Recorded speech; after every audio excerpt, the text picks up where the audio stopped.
Sreelakshmi.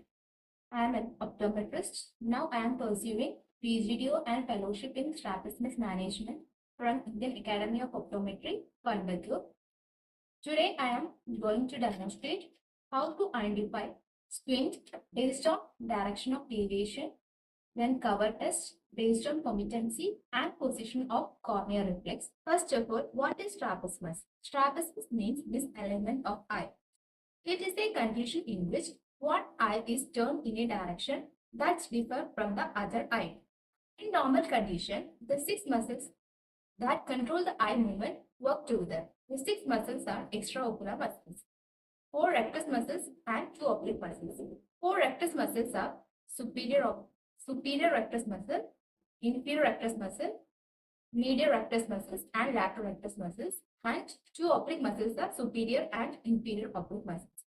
In abnormal condition, that means in strabismus, muscle can't control the eye movement. Based on direction of deviation, first one is horizontal deviation, second one is vertical deviation, third one is torsional deviation. In horizontal deviation, there are two types of deviation, isodeviation and exodeviation. In isodeviation, the eye turns inward. In exodeviation, the eye turns outward. In vertical deviation, there are two types. It is hyperdeviation and hypodeviation. In hyperdeviation, the eye turns upward, and in hypodeviation, the eye turns downwards. And torsional deviations are encyclodeviation and excyclodeviation. For example, here the first picture, there is no strabismus, the eye look normal. In the second picture, the eye turn inward, so it is esotropia. In the third one, the eye turn outward, it is exotropia. And in the fourth one, the eye move upwards, it is hypertropia. And in fifth picture, the eye turn downward, it is hypertropia. Next one, committancy. Strabismus can be committant and incomittant. With committant cases, the deviation of eye remain constant with changes in the angle of gaze. With incomittant cases, there is a change in the angle of deviation is different with position of gaze. We can test the 9 gaze position of the eye using broadest test. It is a very simple test. The test can be performed at 40 cm distance. Hold a pen torch or an object 40 cm away from the patient and ask the patient to follow the object without moving the head. Just test the visual acuity of the patient. Can you please close to your left eye? Please read 0, 5, 7, 2, 4, 3, 0, 7, 5, 3, 2, 4, 3, 7, 5, 0, 7, 5, 2, 4, 3, 0, 7, 4, 3, 7, 5, 2, 0, 7. Please close your right eye. 3, 0, 5, 7, 2, 4, 3, 0, 7, 5, 3, 2, 4, 3, 7, 5, 0, 7, 5, 2, 4, 3, 0, 7, 2, 3, 7, 5, 0, 2, 7. Okay. The patient have 6 visual acuity in both eyes. Now we can perform the 9 gaze position of the eye using mirrorless test. Here I am taking the object as a pen. So while moving, please follow the tip of the pen without moving your head. This is primary position,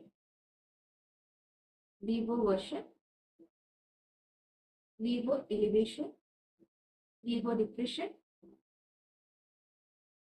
elevation, depression, dextro version, dextro elevation, dextro depression.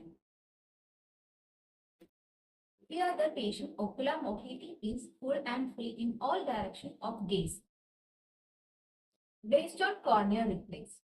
Here I am performing visual test. It is also known as corneal light reflex test. It is a very simple test to check the ocular alignment. Instruct the patient to focus their gaze on the light source, which is directed toward the middle of the nose. Observe the corneal light reflex from both eyes.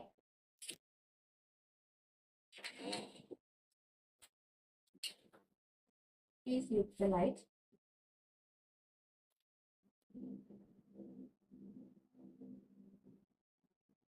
Here the reflection is centered in each eye, So the patient have normal alignment.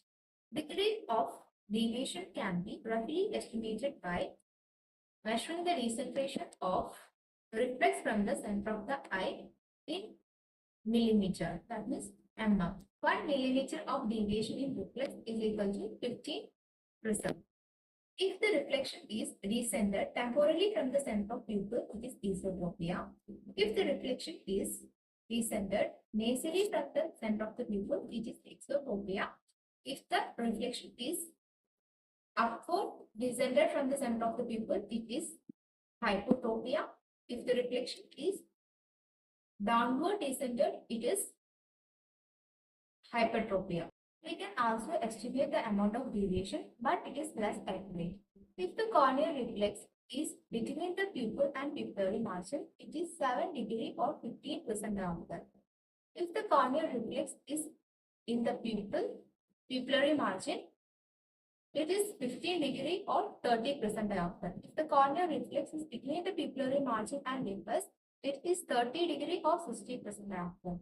If the corneal reflex is at limbus, it is 45 degree or 90% diameter.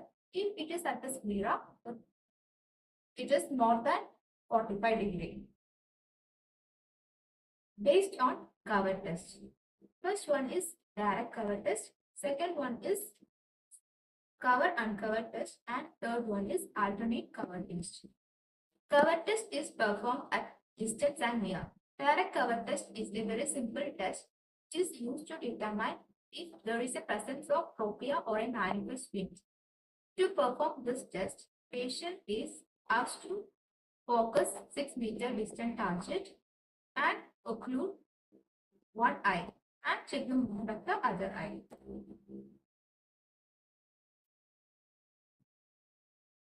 Please listen.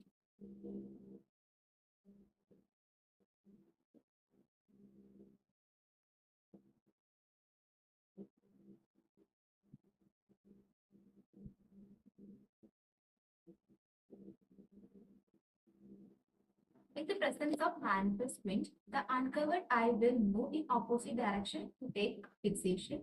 Here there is no movement, so the patient have no tropia. The second one is cover uncover test.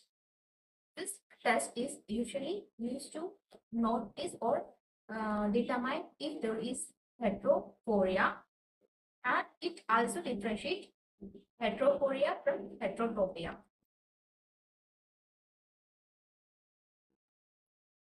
Here I am covering the right eye and uncovering it. And with the movement of the right eye itself, there is no movement.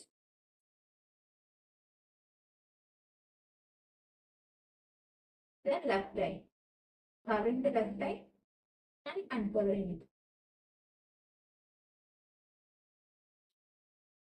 There is no movement in both eyes.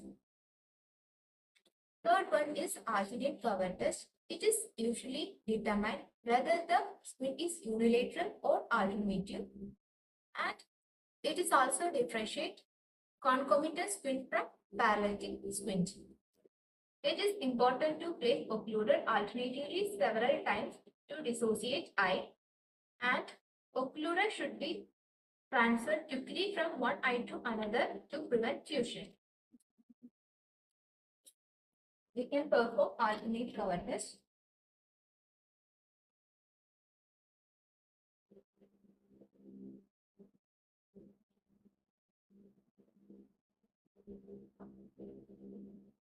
Here there is no movement. Then we can also perform for near. Before jump.